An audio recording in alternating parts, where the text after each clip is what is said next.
All right, so my pressure washing business started in 2001, and we have increased our gross revenue and net profit every single year, with the exception of 2009, which was the peak of the Great Recession. We've operated continuously for over 21 years.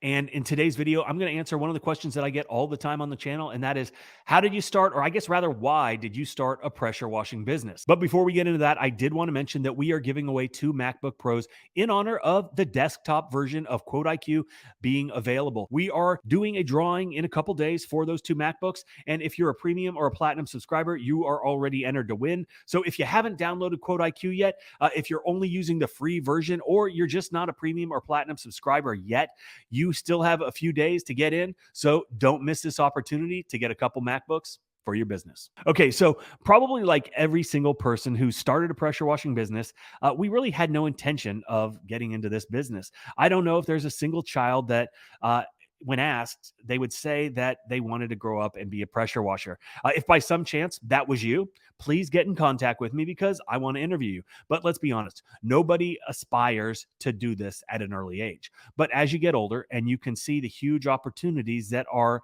out there for running your own business, being your own boss, being the captain of your own destiny, this can be a great business to get into. But that is not how my origin story started. I grew up in Atlanta, Georgia. I graduated from high school and I went off to college at the Citadel, the Military College of South Carolina. I graduated early because it was actually quite a miserable place to be at, and I chose not to go into the military. Instead, my intent was to go to law school. Through a series of events, I ended up interviewing with a commercial carpet manufacturer of all things. Again, not something that most kids aspire to do, but it was a great opportunity. It was a great paycheck, tons of benefits, and I was able to work from home. I did that for a few years. I then married my high school sweetheart, and we moved back to Atlanta, at which point I started working as an inside sales rep for a Fortune 50 company. Again, as time goes on, careers move forward, new jobs, new titles, new responsibilities. We ended up moving back to Savannah, where I was once again an outside sales rep for that same company. And before work every morning, I would get up and I would go down to the gym, 5 a.m., 5 days a week. And there was a core group of guys that were there. They were attorneys, business guys, politicians, and we all got to know each other pretty well. There was a guy named Craig who was in the wealth management space. He worked for a private group, but every once in a while he would roll up into the gym and he was wet and dirty. Of course, I asked, why are you wet and dirty? And he said that he owns a pressure washing business and one of his guys didn't show up for the morning route. I didn't give it much thought other than that sucks. We've put together the most intensive training the industry has ever seen. Over 6 hours of in-depth training on the best methods for cleaning houses, roofs, driveways, and every other surface you might encounter on a residential job site. How to wash covers, the chemicals to use, how to mix them, the equipment, the best methods to make you the most efficient and profitable you can be. Safety and property protection, specialty chemicals, as well as pro tips and so much more, which means How to Wash delivers and continues to deliver because it's yours to keep and review forever. We've also included an extensive Q&A section in each module, which gives you even more information at your fingertips. How to Wash is less than the price of one house wash, so don't wait. Click the link below. So time passes by, and then one day Craig comes in and he says, hey, we're moving to Virginia. He got a job with a big bank, and really on a whim and for no reason, I said, what are you going to do with the pressure washing business? He said he was probably just going to sell off the equipment, and that's when the path of what I thought my life was going to be like changed forever. One of my friends, one of my mentors said to me, I guess he said to both of us, Mike's going to buy it, when I asked the question. And I was like, what? He said, yeah, with your sales, your marketing ability, your drive, you can take this business to anywhere that you want it to go. So I go home and I tell my wife that I'm going to buy a pressure washing business. And she says, what do you know about pressure washing? The answer, of course, is nothing. What do you know about running a business? And I did know a little bit, but really not running a business like this. And they were all valid points that she was asking. And of course, I really didn't have an answer other than Greg said that we should buy this. Now, Greg is probably one of the smartest and probably one of the wealthiest guys that I know. And she said, okay, if Greg says so, then I think we should do it. And then she said, is Greg going to give us a loan? Well, Greg didn't give us a loan. We took out an equity line on the house after agreeing upon a price. And I was now the proud owner of a pressure washing business with 2 trailers, 1 employee. And it was grossing. And let me emphasize the grossing. It was grossing only $46,000 a year. Net profit probably around $13,000, which was not good. But again, I saw such a potential and really untapped potential because there wasn't a huge market in the area at that time. And the guy that I bought it from, he'd carved out a little niche with sidewalk cleaning, dumpster pad cleaning, really focusing only on restaurants. So after I bought the business, I added on another employee and secured a deal with Greg's company and started cleaning all of his convenience stores. I then secured a contract with his biggest competitor and started cleaning all of their convenience stores as well. Instant cash injection into the business, which allowed me to pay back the loan almost immediately. So I purchased an existing business, and that might sound like a shortcut, but actually, I would probably not recommend doing it that way. I inherited some accounts. Some were good, some weren't, some were profitable, some weren't. Those that weren't, I got rid of and replaced them with better customers. I inherited equipment that was used and not really taken care of well. The benefit to me was I had to learn immediately and rapidly how to maintain and fix this type of equipment. The trailers were worn out. I replaced axles. I replaced hubs. I spent enormous amounts of money on black spray paint, keeping them looking somewhat decent because like I said, they hadn't been taken care of, rust and water and all of that. Engines, pumps, unloaders, injectors, float valves, all of this stuff was brand new to me. Fortunately, I had a background, which was helpful. I owned a custom motorcycle shop at the time, and we built custom bikes from the ground up. So the mechanical side wasn't something new to me, but it was clearly different than working on motorcycles. So the business ran fairly well. I was still focused primarily on commercial work. Things were going pretty good, right? We were making a lot more money than the $13,000 a year that I inherited when I bought the business. And like I'd mentioned, we'd increased the size and the scope of the business each year until the Great Recession hit. And when that happened, times got really tough, right? And businesses were they were cutting back and they were seeing where they could decrease their expenditures, right? Where they could reduce their costs. And unfortunately, a lot of the customers, the gas stations, the commercial route, consisting of a bunch of restaurants, pretty much started dropping like flies, one by one.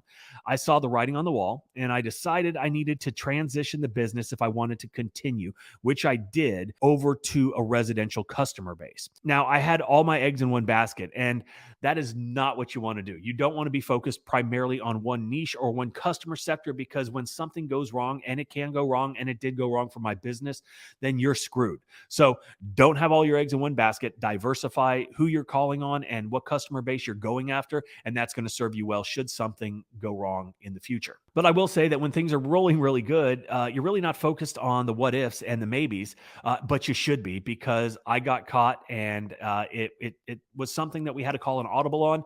And because of that, our business had to change, and it had to change almost immediately. So it was a tough transition, and it didn't happen overnight. Business did take a dip. One of my guys was deported back to Serbia after having stayed a little bit too long on a visa that had expired, which was unfortunate, but it actually helped me out because, like I said, business had slowed down. So I started, and I didn't want to fire anybody. So I started marketing as best as I could to gain more residential customers and fill up our schedule so my other employee could stay busy.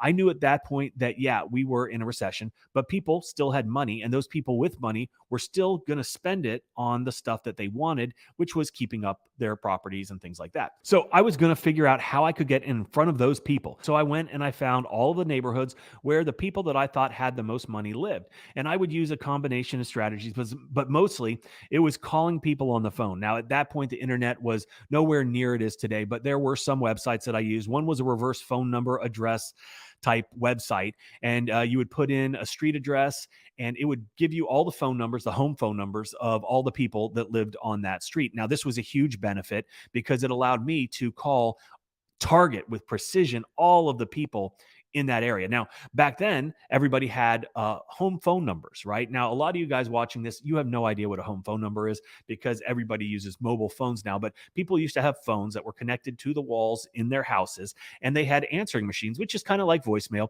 which would take a message, right? So I would call all these phone numbers, and I would just leave messages saying, hey, my name is Mike. I own All American Pressure Cleaning, and we're having a special. We're going to be in your neighborhood, blah, blah, blah, blah, right? So I was proactively going after people that I thought were going to be my ideal customer. And as it turns out, that worked well for me. I also did flyers. I did some mailers, things like that. But it was primarily calling these people on the phone and just getting the name out there, getting in front of as many people as I could. But the bottom line was I was not going to be beaten, right? I was not going to allow the economy to destroy my business. I'd worked hard on growing it and we would achieve a little bit of success and things were going well. But back then, like I said, we were using hot water machines. We were using really strong degreasers for the work that we were doing. And we were downstreaming the degreaser, but we weren't used to cleaning houses. We weren't used to using SH. So there was a pretty big learning curve. And I wish I had how to wash back then, but I didn't. So I had to learn it all on my own. And that's one of the primary reasons that I put together this training course for you guys. So you don't have to struggle like I did. Everything in one place, all the information, all the ratios, all the specialty chemicals that you use on a residential property. I learned it the hard way, so you don't have to. But that's neither here nor there. And I went out, I got the jobs. And for the first couple of months, I was on the ground learning the best way to do things so I could train new employees. I knew that business was going to grow. I knew the residential business was going to grow. I saw the potential. I was targeting the right people. I was getting in front of as many people as I could because lead flow equals cash flow. And without the lead flow, you're going to be sitting at the house wondering what I'm going to do today. And well, I knew what I was going to do. I was going to get as good as I could get as fast as I could and continue on the path that I had envisioned when I decided to buy this business. And so we figured it out. We adapted, we overcame, and success follows hard work. Success follows risk. These are not things that come easy. Nothing in life comes easy unless you put in the effort, unless you put in the work, and then you execute on the things that you learn. Because if you don't, nothing else matters. There are absolutely no get rich quick schemes out there. Now, there are a lot of people on YouTube and elsewhere that are going to try to sell you on a dream, but I hope that my story shows you that it doesn't happen overnight. I've been doing this for 21 years, but it does happen. And you can have great success and you can make a lot of money doing this. This business provides huge opportunities for anybody that dedicates himself to this type of work, dedicates himself to excellence, dedicates themselves to doing things the right way every single day, and your business will flourish. And the beautiful thing about running a business and having success in a business, it then allows you to be able to leverage the success from that business into other ventures. And in my opinion, there is no pride, there is no honor in just scraping by and doing it the hard way. I don't think anybody wants to be on the truck for the rest of their lives, right? I don't think anybody wants to live just from job to job or paycheck to paycheck for eternity. I think people want to get into this type of business, being an entrepreneur, running your own business for time freedom, for financial freedom. And those seem like maybe catchphrases. And to some degree they are, but it's true. So I hope this story helps somebody out there. I hope it gave you the inspiration to do something on your own. And yeah, there are going to be roadblocks. There are going to be stumbling points, but you can do this. And I appreciate you guys watching. Thank you so much for supporting the channel. And if you got any questions, please leave them in the comment section below. Do not forget to check out 𝗤𝘂cie𝗁𝗤 because we are giving away those 2 MacBook Pros and how to wash. We're having a spring special. Use promo code SPRING50 to get a couple bucks off. And I hope you have a great day.